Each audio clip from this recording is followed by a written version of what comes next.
मेरे प्यारे बच्चों, आज मैं आपके ही पाठ्य पुस्तक रुचिरा भाग 3 का 15वां अध्याय जिसका नाम है प्रहेलिकाः, इसकी संपूर्ण जानकारी दूंगा। सर्वप्रथम मैं आपको हिंदी अनुवाद करना सिखाऊंगा, फिर उसके बाद जो कठिन शब्दार्थ हैं उन्हें करवाऊंगा और लास्ट में प्रश्नोत्तर भी करवाऊंगा। तो आप मेरे साथ वीडियो के लास्ट तक बने रहिए। अगर आप चैनल पर नए हैं या अभी तक आपने चैनल को सब्सक्राइब नहीं किया है तो कृपया चैनल को सब्सक्राइब कर लें। प्रारंभ करते हैं। पंचदशः पाठः, 15वां अध्याय प्रहेलिकाः यानी पहेलियाँ। आपको पता ही है, पहेली मनोरंजन की एक प्राचीन विधा है जिसमें आपसे प्रश्न टाइप का कुछ बोला जाता है, 4 पंक्तियाँ बोली जाती है। आपको यह बताना रहता है कि इसका मीनिंग क्या होता है।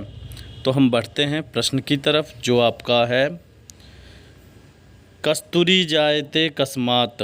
कस्तूरी जायते कस्मात्, कस्तूरी कस्मात् जायते। कस्तूरी किससे उत्पन्न होती है? को हंति करिनाम कुलम।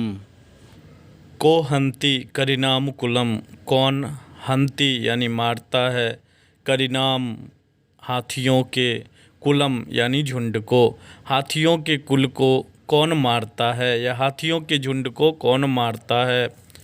किम कुर्यात कातरो युद्धे, क्या करता है? किम कुर्यात क्या करता है? कातरो यानी जो निर्बल रहता है, जो कायर रहता है, युद्धे यानी युद्ध में।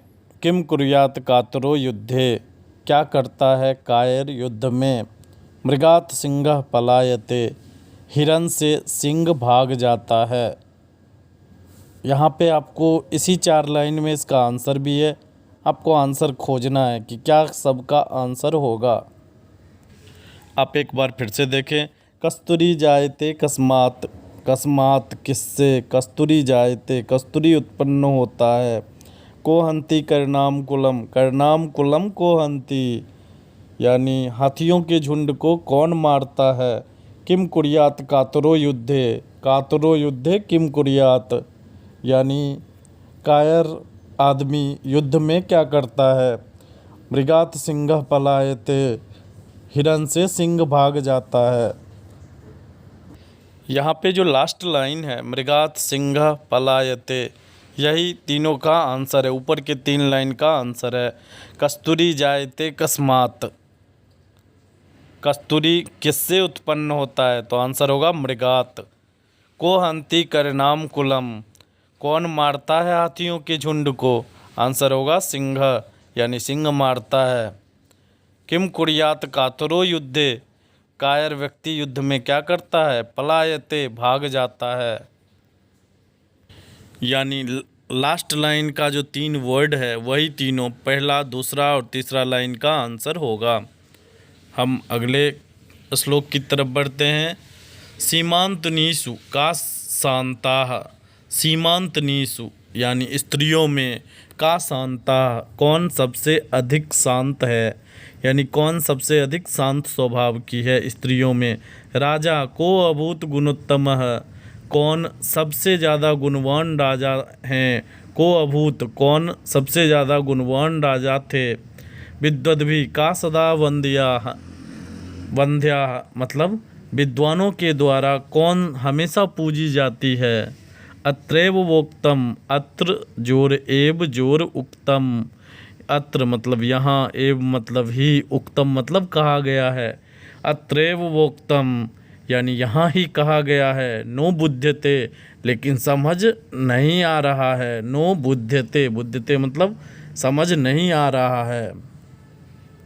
फिर से एक बार देखिए। सीमांतनीषु का शांताः, स्त्रियों में कौन सबसे अधिक शांत है। राजा को अभूत गुणोत्तमः, सबसे गुणवान राजा कौन थे। विद्वद्भिः का सदा वन्द्याः, विद्वद्भिः विद्वानों के द्वारा किसे हमेशा पूजा जाता है। अत्रैव वोक्तम यहाँ ही कहा गया है। नो बुध्यते समझ नहीं आ रहा है, यानी हमें समझने की ज़रूरत है। तो देखिए सी और ता, पहला लाइन का जो पहला वर्ड है उसका जो पहला शब्द है सी, उसको लीजिए और लास्ट का ता लीजिए। तो क्या हो गया, सीता। यानी स्त्रियों में सबसे ज़्यादा शांत कौन है, सीता है। उसी तरह जो दूसरा लाइन है उसमें देखिए, राजा, राजा का रा लीजिए और गुणोत्तम का मो लीजिए, दोनों को मिलाने के बाद रामः आता है। यानी को अभूत गुणोत्तम, सबसे गुणवान राजा कौन है, तो राजा राम, यानी राम हो जाएगा दोनों मिलाने के बाद, तो राम। आगे है, विद्वद्भी का सदा वंद्या, विद्वानों के द्वारा किसे सदा पूजा जाता है, तो विद्वद्भी का वी लीजिए और वंद्या का विद्या द्या लीजिए, तो दोनों मिला के क्या हो जाएगा, वी यहाँ से द्या वहाँ से, विद्या। यानी विद्या, विद्वानों के द्वारा किसकी सदैव पूजा होती है, विद्या की सदा पूजा होती है। अब अगले श्लोक की तरफ बढ़ते हैं। कम संजघान कृष्णः, कौन, संजघान कृष्णः, संजघान मतलब मारना, कंस कृष्णः यानी कृष्ण किसको मारते हैं। का शीतल वाहिनी गंगा, शीतल वाहिनी गंगा कौन है, यानी कहाँ से बहती है। का शीतल वाहिनी गंगा, शीतल वाहिनी शीतल जल वहन करने वाली गंगा कहाँ से बहती है। अगला है, के दार पोषण रताः, के दार पोषण रताः कौन, दार मतलब पत्नी, पत्नी के पोषण में लीन है। कम बलवंतम नो बाधते शीतम, कम बलवंतम किस बलवान को, नो बाधते शीतम शीत प्रभावित नहीं करता है, नो बाधते नहीं प्रभावित नहीं करता है, यानी किस बलवान को शीत प्रभावित नहीं करता है। फिर से देखिए, कम संजघान कृष्ण, कंस कृष्ण ने किसको मारा। का शीतल वाहिनी गंगा, शीतल वाहिनी गंगा क्या है, यानी कहाँ से बहती है। के दार पोषण रताः, कौन अपने स्त्री के पोषण में लीन है। कम बलवंतम नो बाधते शीतम, किस बलवान को शीत यानी ठंड नहीं लगती है या ठंड प्रभावित नहीं करता है। यहाँ भी आपका एक ट्रिक है जिससे आप समझ सकते हैं इसका आंसर। तो इसमें क्या है, कम, का, के, कंग, चारों वर्ड का जो पहला वर्ड है और दूसरा वर्ड है उन दोनों को मिलाइए। पहला में कंस बनेगा, दूसरा में काशी बनेगा, तीसरा में केदार, केदार केदार बनेगा और अगला जो है कंबलवंतम बनेगा। तो इस तरह से आपका आंसर यहीं से मिल जाएगा। पहला जो है कम संजघान कृष्ण है, कृष्ण किसको मारते हैं, तो पहला और दूसरा कंस मिल जाएगा, तो कंस को मारते हैं।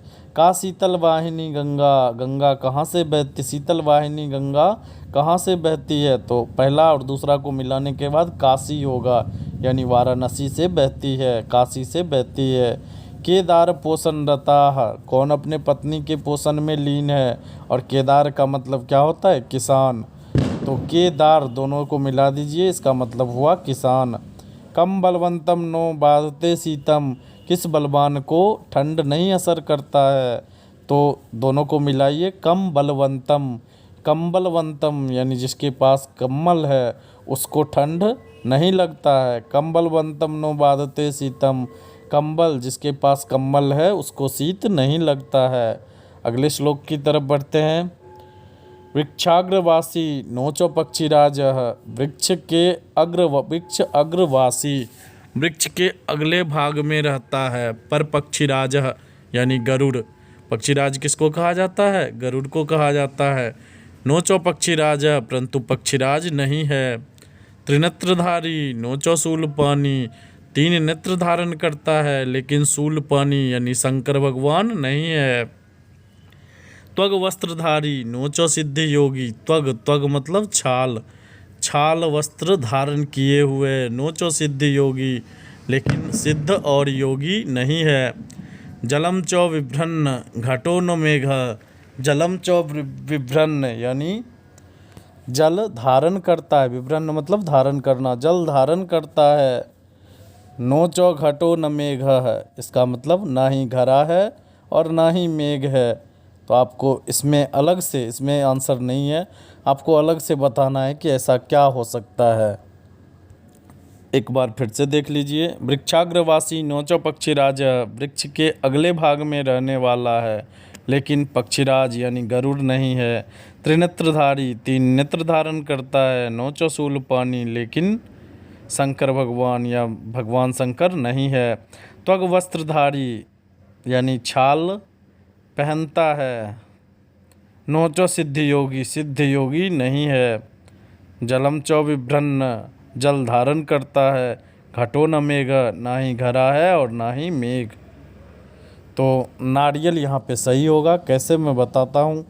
वृक्षाग्रवासी यानी वह पेड़ पे लगता है। त्रिनेत्रधारी तीन नेत्र होता है। जब आप छीलिएगा नारियल को तो उसमें तीन नेत्र होता है। त्वग वस्त्रधारी, त्वग वस्त्र यानी छाल, उसके बाहर जो रहता है छीलना पड़ता है आपको, तो वो छाल रहता है। जलम चौ विभ्रन्न और नारियल के अंदर पानी रहता है। तो इस तरह से इसका आंसर क्या होगा 4 का, नारियल। अगला है भोजनांते चौ किम पेयम। भोजनांते भोजन जोर अंते, खाना समाप्ति के बाद चौ किम पेयम क्या पीना चाहिए। जयंतः कस्य वै सुतः, जयंतः जयंत कस्य वै सुतः किसका पुत्र था। कथम विष्णुपदम प्रोक्तम, विष्णुपद को कैसा कहा गया है। कथम मतलब कैसा, विष्णुपदम प्रोक्तम प्रजोर उक्तम, विष्णुपद यानी मोक्ष को कैसा कहा गया है। तक्रम शक्रस्य दुर्लभम, तक्रम मतलब छाछ, शक्रस्य यानी इंद्र, दुर्लभम यानी दुर्लभ है। तो पहला का आंसर इसी में जो लास्ट पहला जो 3 प्रश्न है उसका आंसर लास्ट लाइन में दिया गया है। भोजनांते चो किम पेयम, भोजन के अंत में क्या पीना चाहिए। तक्रम यानी छाछ पीना चाहिए। जयंतः कस्य वै सुतः, जयंत किसका पुत्र है। शक्रस्य यानी इंद्र का पुत्र है। कथम विष्णुपदम प्रोक्तम, विष्णुपद को कैसा कहा गया है। आंसर है दुर्लभम, विष्णुपद को क्या कहा गया है, दुर्लभ कहा गया है। तो बच्चों ये थे आपके 5 पहेलियाँ। अब हम इसके शब्दार्थ की तरफ बढ़ते हैं। यहाँ पे प्रहेलिकाम उत्तरान अन्वेषणाय संकेता, पहेलियों के उत्तर को खोजने के लिए संकेत दिया गया है। तो चौथा नंबर का डायरेक्ट दिया गया है नारिकेल फलम यानी नारियल का नारियल, और अन्य जो है वो सभी उत्तर दिया गया है। अब जैसा जैसा मैंने बताया अंतिम चरण प्रथम चरण किसको किसको चूज करना है आपने देख ही चुके हो। तो अब हम शब्दार्थ की तरफ बढ़ते हैं। हंती, हंती मतलब मारता है या मारती है। कातरह, कातरह मतलब कमज़ोर। सीमांतनी सुनारियों में। को अभूत यानी कह जोर अभूत कौन हुआ, कह जोर अभूत कौन हुआ। संजघान, संजघान मतलब क्या होता है, मारा, किसने मारा। कंस, कंस संजगान, दोनों को जोड़ने के बाद कंसम जघान, कंस को मारा। ये दोनों ही बताए, पहले संजगान क्वेश्चन जब था तो संजगान था यानी मारा, और कम को क्या करना था, जोड़ना था। जब कंग को संजगान में जोड़ेंगे तब टूटेगा ये, तो कंसम जोड़ जघान यानी कंस को मारा। शीतल वाहिनी ठंडी धारा वाली, शीतल वाहिनी यानी ठंडी धारा वाली। अगला है काशी तल वाहिनी, का शीतल वाहिनी यानी ठंडी जलधारा वाली, और जब का को शीतल वाहिनी से जोड़ेंगे तो काशी तल वाहिनी, काशी तल वाहिनी यानी काशी की भूमि पर बहने वाली। दार पोषण रता, दार, दार मतलब पत्नी, पोषण रता पत्नी के पोषण में संलग्न, और वही के जो था, के को जब दार पोषण रता में जोड़ेंगे तो केदार पोषण रता यानी खेत में कार्य में संलग्न, जिसे हम क्या कहते हैं, केदार, यानी उसे हम क्या कहते हैं, किसान। कंबलवंतम, वह व्यक्ति जिसके पास कंबल है, कंबलवंतम वह व्यक्ति जिसके पास कंबल है। वृक्षाग्रवासी, वृक्ष जोर अग्र जोर वासी, यानी यहाँ पे होगा पेड़ के ऊपर रहने वाला। पक्षीराजः, पक्षीराज मतलब गरुड़ की बात हो रही है, पक्षियों का राजा यानी गरुड़। त्रिनेत्रधारी, 3 नेत्रों वाला यानी शिव।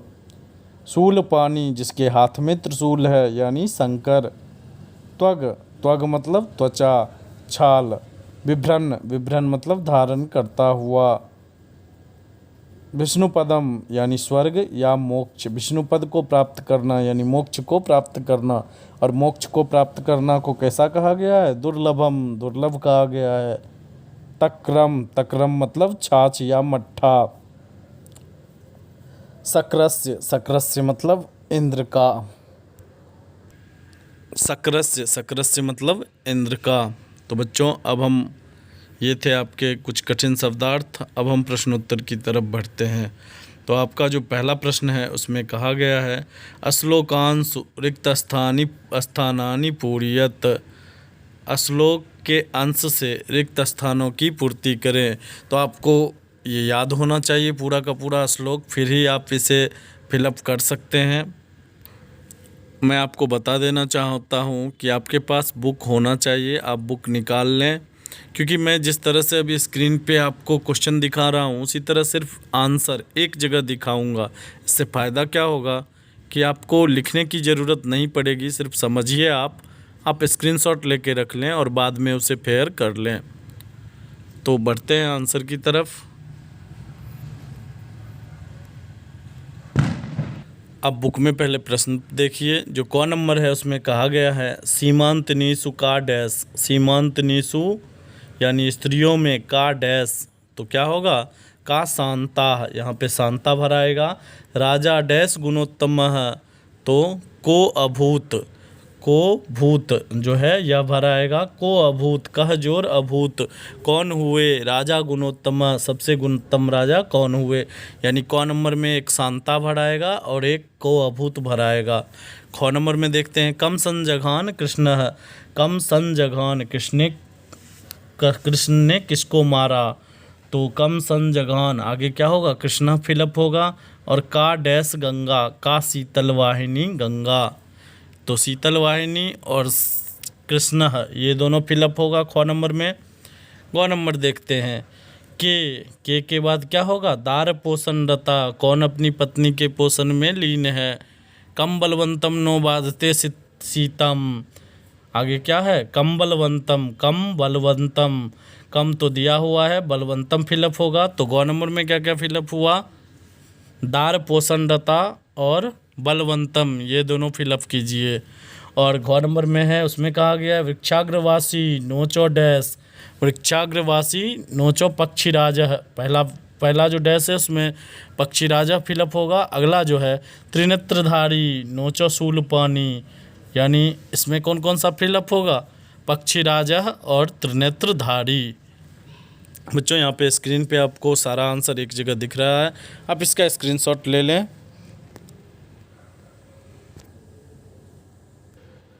दो नंबर प्रश्न की तरफ हम बढ़ते हैं। दूसरा नंबर प्रश्न कहता है श्लोकांश योजियत, यानी श्लोक के जो अंश हैं उनको जोड़ना है। क नंबर नीचे ऊपर से नीचे तक दिया गया है।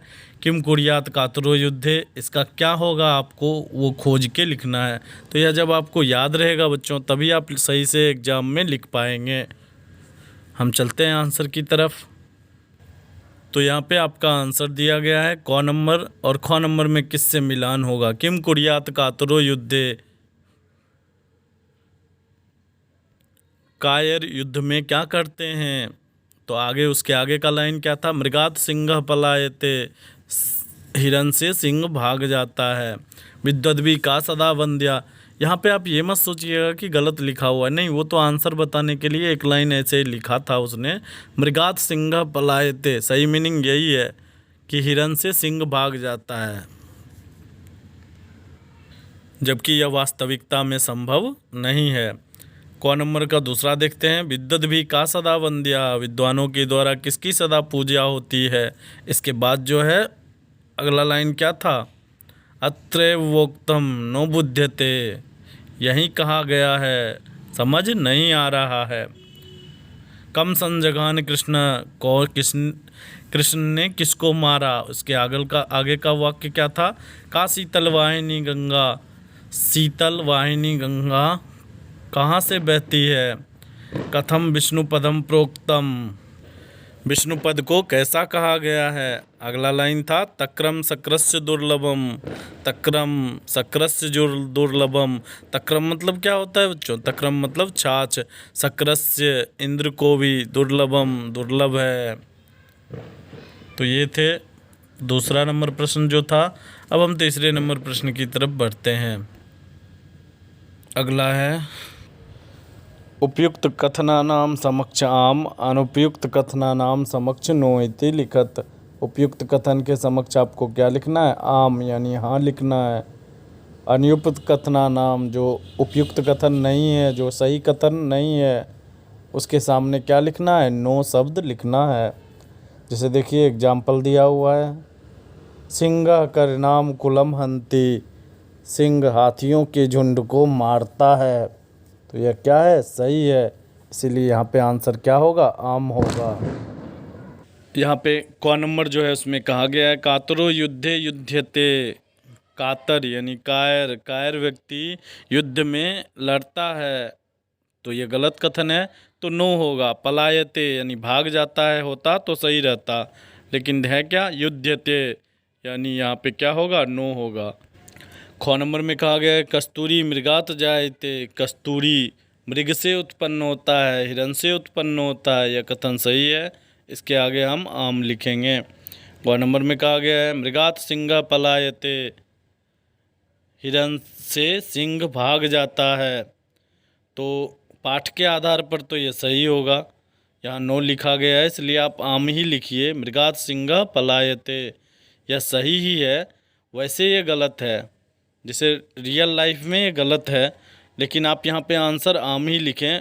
गलती से नो लिखा गया है, आप यहाँ आम लिखें। मृगात सिंह पलायते, हिरण से सिंह भाग जाता है।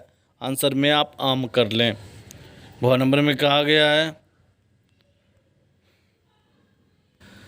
कंसः जघान कृष्णम, यानी कंस ने कृष्ण को मारा। यह कथन गलत है, तो नो हो जाएगा। अगला प्रश्न है तक्रम सक्रस्य दुर्लभम, यानी सक्रस्य यानी इंद्र को भी। तक्रम, तक्रम मतलब छाछ। इंद्र को भी छाछ क्या है? दुर्लभ है। यह सही कथन है। इसके समक्ष आपको आम लिखना है। अगला जो है जयंतः कृष्णस्य पुत्रः। जयंत कृष्ण का पुत्र है। यह गलत कथन है। जयंत जो है वो किसका पुत्र है? सक्रस्य यानी इंद्र का पुत्र है। तो यहाँ पे क्या हो जाएगा? नो हो जाएगा। हम अगले प्रश्न की तरफ बढ़ते हैं। संधि विच्छेदम पूरियत। संधि विच्छेद को पूरा करना है। कौन कौन सा दिया गया है? करिनाम कुलम, को अभूत, अत्रेवोक्तम, वृक्षाग्रवासी, त्वग्वस्त्रधारी, बिभ्रन्य। इन सभी को आपको क्या करना है? पूरा करना है। आप स्क्रीन पे देख रहे हैं, आपका आंसर है करिनाम कुलम। जब इसको संधि विच्छेद करेंगे तो करिनाम जोर कुलम यानी हाथियों के झुंड को अभूत यानी कह, गलती लिखा गया है को, यहाँ पे कह जोर अभूत, को भूत। इसको जब तोड़ेंगे तो कह जोर अभूत होगा। अत्रेवोक्तम, अत्र जोर एव जोर उक्तम, अत्रेवोक्तम। जब उसको तोड़ेंगे अत्र जोर एव जोर उक्तम। वृक्षाग्रवासी, वृक्ष जोर अग्रवासी।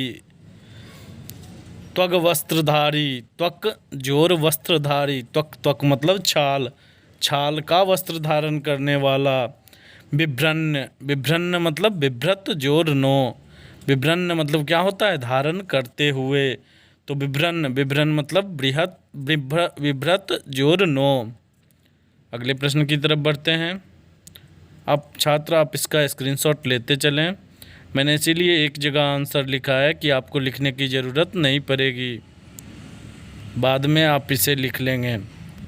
मेरे साथ आप इसको समझने का प्रयास कीजिए। अब 6 का जो अ नंबर है उसमें कहा गया है विलोम पदानी योजियत। विलोम पद को मिलाना है। देखिए यहाँ पे जायते यानी जन्म लेता है। तो इन सभी में कौन सा होगा सही? आपको वो मिलान करना है। जायते जन्म लेता है तो क्या हो जाएगा? म्रियते। इसी तरह से हम आंसर की तरफ बढ़ते हैं। तो ये रहा आपके स्क्रीन पे आंसर। जायते का क्या हो जाएगा उल्टा, विलोम पद। म्रियते, वीरः का क्या हो जाएगा, कातरः यानी वीर, और उसका क्या हो जाएगा, कायर।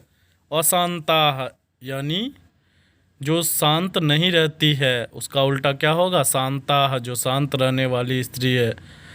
मूर्खः, मूर्खः मतलब मूर्ख। विद्वद्भिः, विद्वद्भिः मतलब विद्वान। अत्रैव, उसका अत्र एव यहाँ ही, उसका उल्टा क्या होगा, तत्रैव वहाँ ही। आगच्छति, आगच्छति मतलब आता है। पलायते भाग जाता है। अगले प्रश्न की तरफ बढ़ते हैं। समानार्थक पदम चित्वा लिखत, समानार्थक पद को चुनकर लिखना है। जिस तरह से करिनाम दिया गया है, करिनाम मतलब क्या होता है, हाथियों।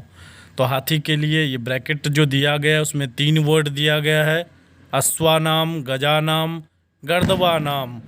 अश्वानाम यानी होता है घोड़ा, गजानाम, गजानाम मतलब क्या होता है, हाथी। तो यहाँ पे गजानम भराएगा, और गर्दवानाम यानी गधा होता है। तो बीच वाला जो है गजानम, वह ब्रैकेट से यहाँ पे फिलअप होगा। बढ़ते हैं आंसर की तरफ। तो क नंबर में था करिनाम, करिनाम का क्या होगा, गजानाम। अब ख नंबर में देखें, अभूत, अभूत मतलब जो पहले हुआ हो। तो अचलत, अहसत, अभवत, यहाँ पे अभवत सही होगा। ख नंबर का आंसर अभवत। ग नंबर में देखते हैं वंद्याह, वंद्याह जो है यहाँ पे वंदनीय होता है। तो इसका 3 आंसर है, वंदनीया, स्मरणीया, कर्तनीया। तो क्या होगा, वंदनीया सही आंसर होगा। ग नंबर में देखते हैं बुध्यते, बुध्यते मतलब समझ आना। तो लिख्यते, अवगम्यते, पठयते, सही आंसर होगा अवगम्यते, समझना, अवगमन करना, ये होता है। अगला प्रश्न है घटः, घटः के लिए 3 ब्रैकेट में दिया गया है, ताडागः, नलः, कुंभः। घटः मतलब होता है घड़ा, ताडाग मतलब होता है तालाब, नलः मतलब नल होता है, और कुंभः, कुंभः मतलब भी घड़ा ही होता है। तो घटः का समानार्थक शब्द क्या है, कुंभः। आगे है संजघान, संजघान मतलब मारना। तो 3 ब्रैकेट में दिया गया है, अमार्यत, अखादत, अपीबत। तो सही कौन सा होगा, अमार्यत। अब इसका स्क्रीनशॉट ले लें। हम 7वें नंबर प्रश्न की तरफ बढ़ते हैं। बच्चों मैंने 5 नंबर प्रश्न छूट गया है, मैं लास्ट में आपको बता दूंगा। अभी आप 7वां नंबर प्रश्न देखिए। यहाँ पे कहा गया है कोष्टकांत गर्तान, यानी कोष्टक के अंत में पदानाम उपयुक्त विभक्ति प्रयोगेन अनुच्छेदम पूरियत। कोष्टक के अंत में जो पद दिया गया है उसका सही विभक्ति का उपयोग करके आपको यह पूरा अनुच्छेद को पूरा करना है। तो देखते हैं इसका आंसर क्या होगा। प्रश्न जो है, एकह काकह, एक कौवा। अब ब्रैकेट में क्या दिया हुआ है, आकाश। आकाश का सही क्या होगा, सप्तमी विभक्ति में हम आकाशे लिखेंगे। डयन उड्यमानः आसीत, एक कौवा आकाश में उड़ रहा था। उड्यमानः आसीत, उड़ रहा था। तो यहाँ पे सप्तमी विभक्ति लगाएंगे, आकाशे हो जाएगा। आगे है तृषार्तः सह डैश, ब्रैकेट में दिया हुआ है जल। तो क्या होगा, जलस्य, जल का। तृषार्तः प्यास से व्याकुल, सह वह, जलस्य जल का। अन्वेषणम करोति, अन्वेषण यानी खोज करता है। तदा तब, सह वह। अब ब्रैकेट में घट दिया हुआ है, यानी यहाँ पे क्या भराएगा, घटे होगा। तदा सह घटे, अल्पम, उसके बाद जल है तो उसका प्रथमा विभक्ति जलम हो जाएगा, पश्यति। तदा सह तब वह, घटे घरा में, अल्पम जलम, पश्यति अल्प जल देखता है। नीचे आपका आंसर बच्चों दिया हुआ है, लगातार उत्तरम करके वहाँ से आप देखते चलिए यहाँ पे क्या क्या फिलअप हो रहा है। सह डैश, ब्रैकेट में है उपल, उपल मतलब क्या होता है, कंकर। तो यहाँ पे उपलानी हो जाएगा, बहुत सारे कंकर। आनी ये लेकर आता है, और डैश घट दिया हुआ है ब्रैकेट में, आपको घट से शब्द बनाना है। पातयति गिराता है, तो घटे पातयति घरा में गिराता है। जलम डैश घट ऊपरी आगच्छति, जलम जल घटस्य हो जाएगा षष्ठी विभक्ति, जल जो है वह घरा के ऊपरी आगच्छति, ऊपर आ जाता है।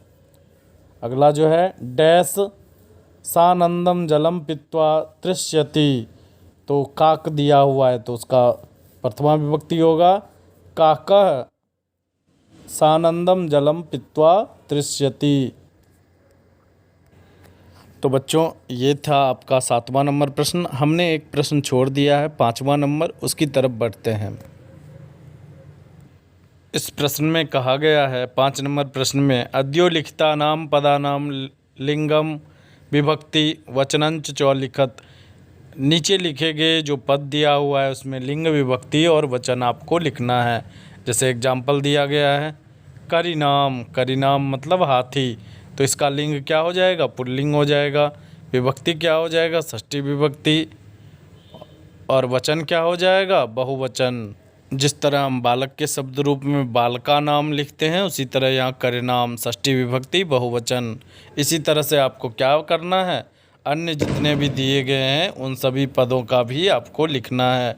जैसे कस्तूरी, युद्धे, सीमांतनी, सुबलवंता, शूलपानी, सक्रस्य, इन सभी का आपको लिंग विभक्ति और वचन लिखना है।